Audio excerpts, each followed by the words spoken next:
Israel and pretty much wage war against you so-called Negroes, Latinos, and Native Americans. And this is nothing to gloss over, seeing that this man has been given the power, through his technology and ultimately his military to swallow us up.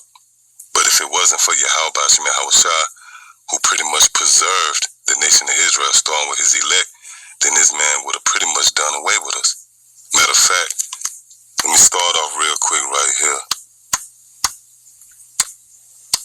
In the book of Psalms, the 18th chapter,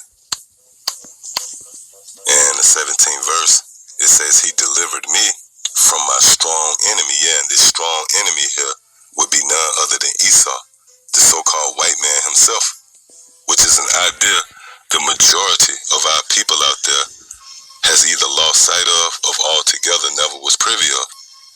The idea of you so-called Negroes, Latinos, and Native Americans having enemies have proven to be a challenge, a hurdle that you are not willing to get over, when you should be the last people here on the planet Earth that we should have to convince that you have enemies, man.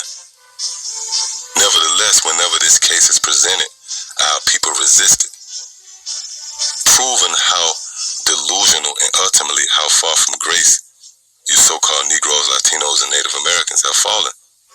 So much so to where you have actually lost sight of the fact that you have enemies. See, again, he delivered me from my strong enemy and from them which hated me, for they were too strong for me. For they were too strong for me. And you got to remember, Esau's blessing centers around the sword. And you actually have certain amongst you different Israelite groups out there, and I'm not going to mention any names, but you have been seen on these different